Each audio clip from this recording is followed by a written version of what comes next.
Always remember that when you are calling the mind of a child to something, there may be other things calling that same mind at that same time.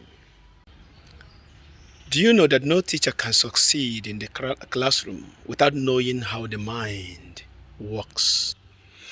Do you know that the more we see a thing, is the easier we remember that very thing? That is why the importance of stressing anything, any topic, any lesson we teach a child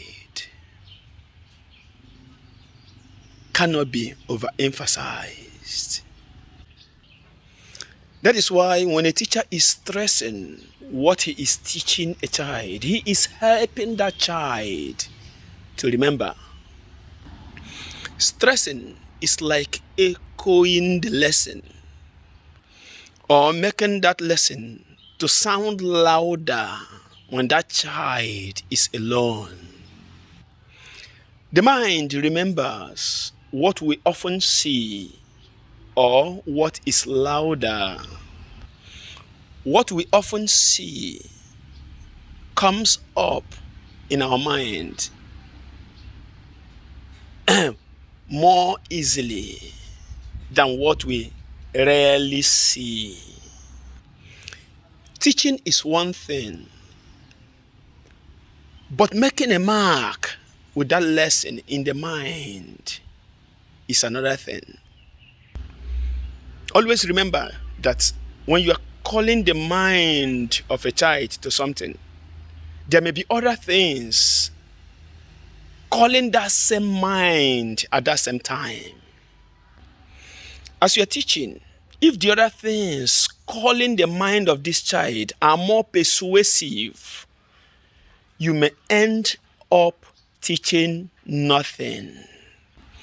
That is why a good teacher must be very, very persuasive with his lessons.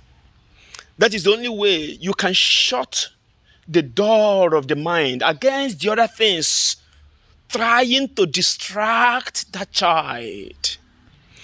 Before you call yourself a teacher, ask yourself this question: how persuasive are you with the lessons you teach? Or do you not know that as you are calling the mind of that child to your lessons, there are other things equally calling that mind away from that lesson?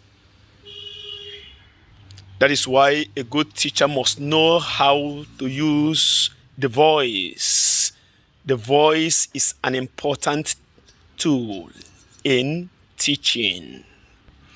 If you teach without engaging the child, other things that succeed in engaging the mind of that child will eventually make a mess of your efforts as a teacher.